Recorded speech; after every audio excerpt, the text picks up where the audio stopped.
Hi, I'm Matt, I'm Rich. and this is the Sort of Professional Podcast. The tape is always on the plastic. Yeah, usually.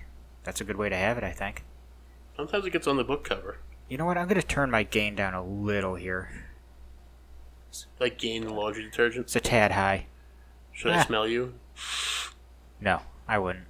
You don't smell like laundry detergent. I just had to go out to a pool. I had to go out to a pool. Pools usually Let's smell just good. leave it there. Yeah, but I don't after I've worked on it. Was it a good pool? Decent. Excuse me. Wouldn't be a show if I didn't cough. Yeah, that's probably true. I'm kind of probably like Logan, probably dying or something. My Yeah. adamantium doesn't come out much. Alright, well, this is the comic episode. I didn't get to read all my comics this week. Hey, that's alright. It's been a lousy week.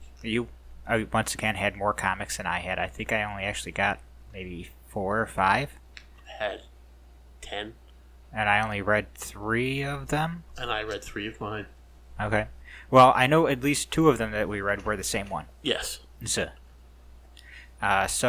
actually, let me start by telling you a little story. Is it a good story? It'll get good. Is it about Hickory, Dickory, and Dock? No. Okay. About... Oh god, I don't even know how many years ago. It was many years ago, though. Outside with my brother and a bunch of his friends, and we're just talking about comic books for some reason or another. They don't like comic books. I think we were talking about the Batman movies or something like that. And I said I had an idea for a Batman story. It was kind of like a parody of the dark, crazy Batman. And it was, Batman's on top of the city. Or on top of he's on top of the city. He's on top of one of the buildings in Gotham. On top of the city? Yeah. It's on top of the world. Only Superman can do that. But he looks down, and he's saying things to himself. The first line was, "It's a slow night for crime in Gotham." And then, just a bunch of old chum after that? No, just a bunch of internal monologue, and he looks down and he sees. I think I was going to have it be a little old lady crossing the street, but she's not crossing in a crosswalk.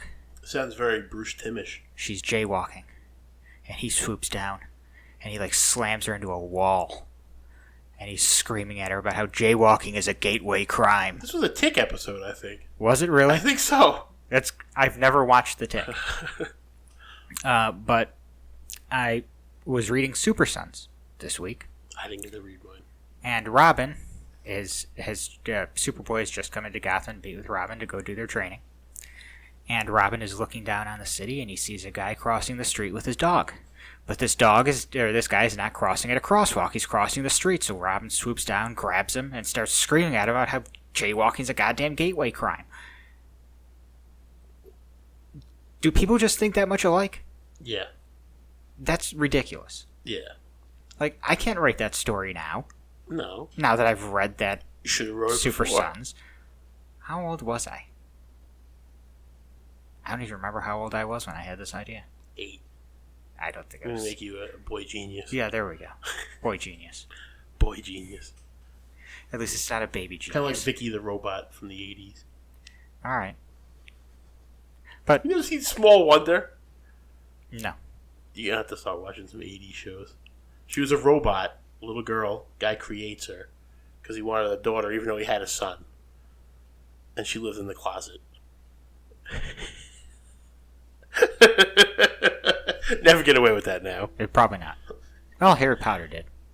But he wasn't a robot. True. And he had a Patronus or something. I don't know anything about Harry Potter. But that was my review of Super Sons. God damn it. You could just cross off the guy's name on the cover and write your own.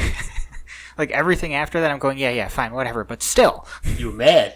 A little I've had that happen quite a bit. But from there, let's move on to the other Peter Tomasi book that came out this week, Superman. You didn't like it. No, not at all. And I didn't like it. It was a finger wagger book. Well, here's my issue with it. Because I didn't mind that so much. Fine, finger wag, whatever. If you want to have a message in your book, fine, whatever. Not on every page. But if you're gonna do it, can you at least write the people talking like human beings and not a fucking textbook? It reminded me of that video they used to make you watch in school. I'm just a bill. Yeah. What's that thing called? That was oh my Schoolhouse God. Rock. Yeah, Schoolhouse Rock. It was Superman Rocks. Yeah. It did remind me of that, though. Yeah, it was a little ridiculous. Lois was the most annoying character in the book to me. She was bad, but Superman was almost just as bad. Yeah, but Lois just had more dialogue. It was the first time in a long time that I read a Superman book, and I was like, oh. I didn't even finish it. Okay, well, I got to the when they was going through all the different places that they wanted to meet, and I turned a page, and I was like, all right. And they were like reading about tanks, and I'm like, this is boring. So I went right to the part where they went to the diner. And Superman says something that sounds like it is not even coming from a human being's mouth. What is that? It's... Would you like me to open the book? Open the book, because I didn't bring mine. What? You're unprepared today? It was... Like, okay, you remember that what happens is that Superman, Lois, and John have brought in a veteran, to have basically dinner with them, and the waitress says, "No, you can't do that. We have the right to deny service." Blah blah blah. I didn't understand that to begin with. But. And Superman, if I can find it here, has just like this fucking wall of text, right? The whole book was a wall of text. And whereas, like, understandably, Superman isn't going to say this, but he can say a variation of it. Like, most people would just say, "Fuck you, I'm paying. He's going to eat here with us." And he's Superman. Yeah. And, like, this is not going to sway her. Just say, well, actually, you have a reporter right there. Like, have Lois handle it. Do you have well, Clark isn't a reporter anymore. But you have Lois right there going, "Hi, I'm a reporter with the Daily Planet. I've noticed that you're refusing service to a military veteran." Like, that's all you have to do. Yeah. That would have been more human than going, here's this speech that I gave at a tolerance conference the other day. Superman has become very speechy in the last 2 issues. Well, the last issue wasn't written by Tomasi, so whatever. But I hope the next issue of this arc isn't going to be like this, where it's just like... I just didn't like it at all. It's like you took everything in there out of a textbook. Yeah. And give me human characters, please. It was bad. Yeah. You know it's bad when I have nothing to say about it. I didn't even like John in the book. I'm pretty sure I said... Well, he had the one bit at the beginning with the TV. Yeah. That was a good bit. But, when he's going to sleep like a pirate. It started off pretty good. But it kind of did. But that's actually why I liked Batman more. Yeah. To move on to the next one. Because it actually told a story about somebody. I know you don't like Kite Man. Not that I didn't like it. It didn't... to me, it had nothing to do with the story that was going on. I don't care about Charlie Brown and Peanuts, and I don't care about Charlie Brown. It takes place during the War of Jokes and Riddles. I understand that. Or Wojar. It just was too much. That should have been the subplot of the book. Whereas they furthered along the story of what's going on with this war. Well, apparently Tom King really likes Kite Man. Well, I have a feeling that Batman's big thing is that Kite Man dies somehow and it's his fault. Because Kite Man hasn't been around very much. That's kind of what I'm thinking, is that it's Kite Man. I don't know if he dies or what happens, but Kite Man has something to do with. You know what would have saved this for me if Joker was normal, and he tried to make him kick a football, and he pulled it away. That kind of would have been that. There were pretty way funny. Too many Peanuts references in this book. Well, the guy's name is Charlie Brown. I know. It was funny the first page. 10 pages in, it wasn't funny anymore.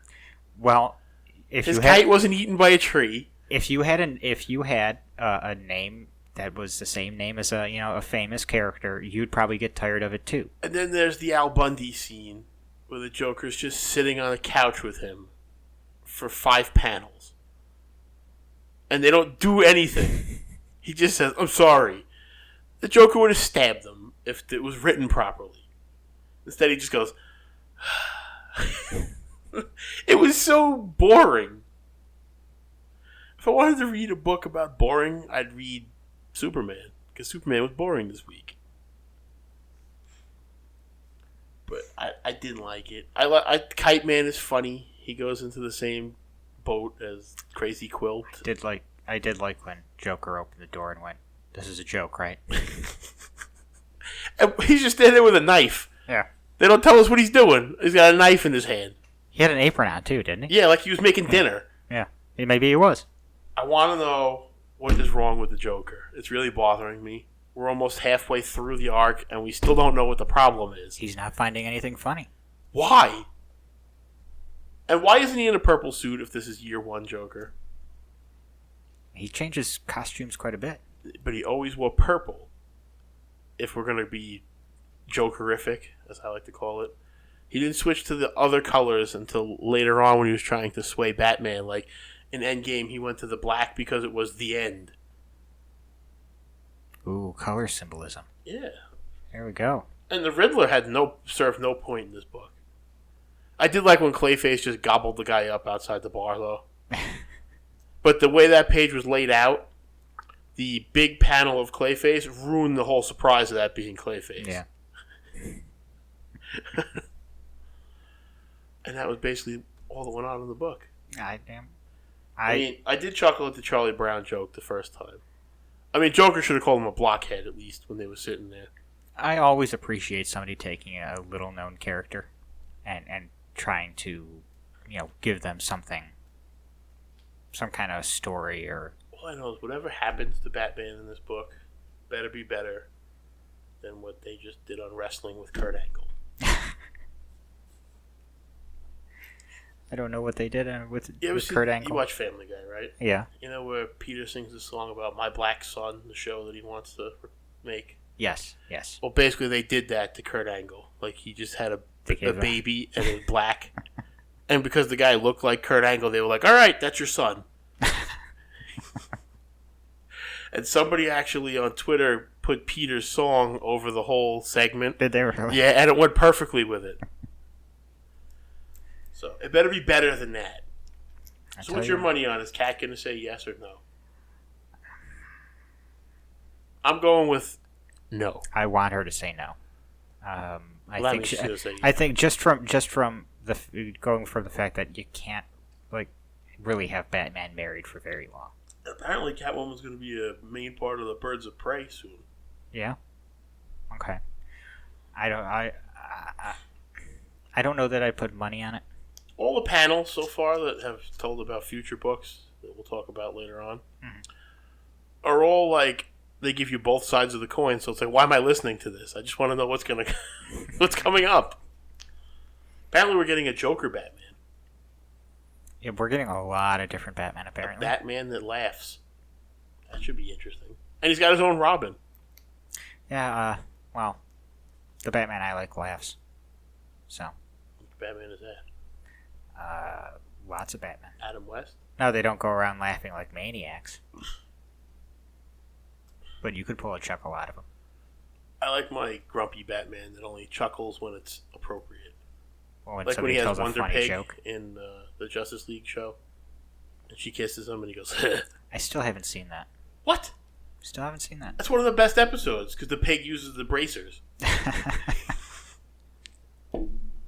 It just sounds like Teen Titans Go with the action league at this point. I got to pick up Wonder Woman last week. Yeah? Has new artist, new writer. Oh yeah, that's right. I forgot about that. We both sound so excited this week. Who was the new writer? I knew the guy. I'm sorry, people don't like that I say the word chick, so I'll say some woman. Or woman. Forgive me. What was her name? I grew up in the 80s, folks. Some chick. Just like I say dude. Well, anyway, I think we can deal with a 15-minute. 15 minutes? We didn't even cry. Wow, we were really boring if we only made 15 minutes. I got another comic book, though. I got DuckTales. Oh, yeah, go ahead. Yeah, go ahead. DuckTales. Yeah. DuckTales. It's, hopefully the cartoon is as good as the comic. Oh, was it that good? Yeah, Donald takes the boys on a trip because they want to go riverboating, and they wind up fighting a dragon. And then there's another short strip. It's like done like, remember the old Disney books you get at the supermarket, where like it'd be like stuff about Disney movies, then it'd be a short bunch of comics in the middle of it. Vaguely. It's done like that, and there's 2 short comics in it. Okay. But if you want to find out how the new show is going to be, it's a good book. No Uncle Scrooge in it though yet. I was going to say, David Tennant's going to be in the show, so hopefully it won't be that bad. Can't get used to his Uncle Scrooge voice. I haven't heard it yet. I can't get used to his voice, the kids, or Launchpad's new voice. Well, you did grow up with the show. You didn't, right? Nope. Darkwing Duck apparently is going to be in an episode as well. Now, they better get Jim Cummings to do the voice because he's still alive and he is Darkwing Duck. Maybe they will. Just like when they bring back Pinky and the Brain, it better be Maurice LaMarche and I can never remember his name, the guy that does Donatello's voice and Pinky's voice originally. Sorry, Mr. Pinky, I don't remember your name. I guess that's it. Yeah, I am. We could talk about Astonishing X-Men. Oh, you read that one too? Yeah, I loved it. Yeah? It's Psylocke is taken over by the Shadow King now because of Legion. We have to have the Shadow King back, but he's taken over all the psychics, mutants, because he wants to destroy the world. And she sends out a signal for help, but she sends it to like Bishop, Logan, Gambit. Phantom Max is with him because Gambit owes Phantom Max $1 million, and until his debt's paid, he's got to make sure he stays alive. Angel and Rogue. Okay. And at the end of the issue, Shadow King's talking to somebody. He has all these people prisoner in the Shadow Realm, and he keeps saying the name Apocalypse. And when you turn the page, you think it's going to be Apocalypse. But no, spoiler alert, it's Professor X. Who is dead, isn't he? Yep, but his spirit, his psychic abilities being held by the Shadow King. So it's kind of cool. It was like I didn't think it was going to be Professor X. So hopefully it has nothing to do with the Jean Grey story that's coming up, even with Phoenix coming back. But the only thing I don't like is the artist changes every book. Yeah, well. But it's big name artists. So. I was going to say, the ones you rattled off are names I know. So, it's not like they're just kind of forgetting one, too. Scraping the bottom of the barrel. I know there's one other big one that I'm forgetting. That I do. Told you. I might go back next week and pick that up with my other books. Mm-hmm. It was well worth it. There is one thing that's holding me back. No Nightcrawler? No Nightcrawler. He's getting his ass beat in X-Men Gold. I saw some panels from that. Is he immortal now? What do you mean? He's back to being regular Nightcrawler. Beast is in this book, too. Because it looked like they were saying he died. No, what happened was... Or was that just like a figure of speech type of thing? New York is under attack, and the X-Men are trying to stop it. Mm-hmm. And he goes to this part of New York where they absolutely hate mutants, and after he stops the threat, they turn on him and start beating him to death. And it just so happens that Logan and Storm are up in the buildings doing surveillance, and by the time they get down, they already beat him like half to death. Yeah. And when Logan goes, well, at least you're still alive, he meant that they beat his spirit out of him. Like he's broken. Oh, okay. He's tired of being treated like trash. All right. And Colossus has no powers because it was a new nanonite sentinel, and it infected his body. And now he has the reverse that he had in the 80s, where he was stuck in the metal. I want to say you mentioned that before. And another big spoiler: someone stole the body for Omega Red. You jinxed us all. Was that only last week that we were talking about him? You said, I want to know what happened to Omega Red. Well, now you know. Now we know. Somebody bought it on the black market.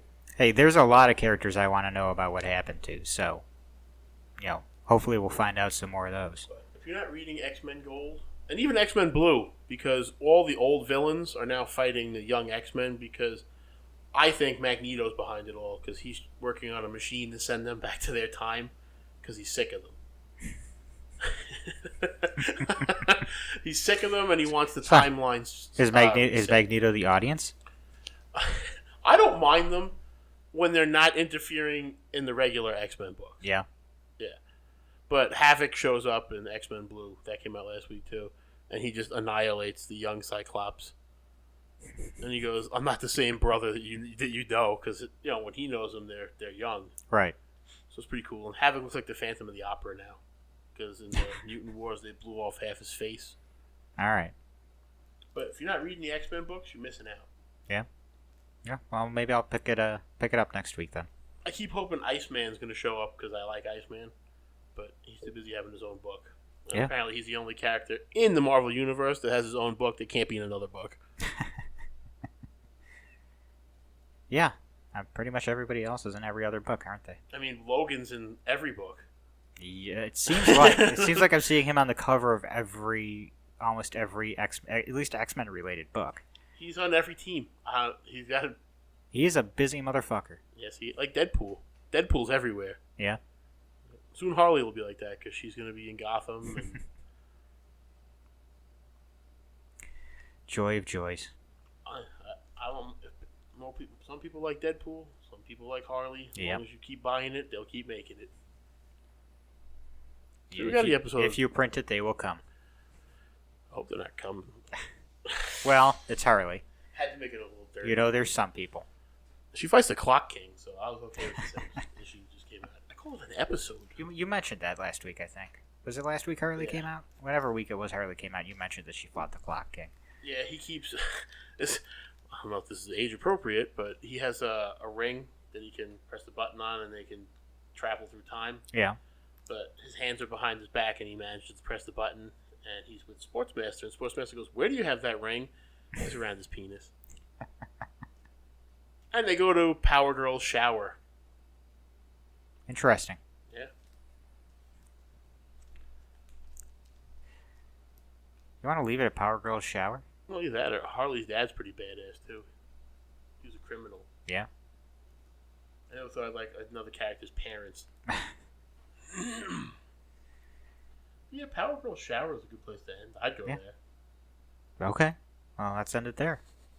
So we're going to go to Powergirl's shower? Yeah, we're going to go to Powergirl's shower. Alright. Hopefully she doesn't beat the shit out of us. It'd be worth it. Probably. Unless she kills us. That's all I'm going to say. It'll be worth it. Alright. Well, that's been fun. And I'm Matt. I'm Rich. And this has been Sort of Professional. See you next time.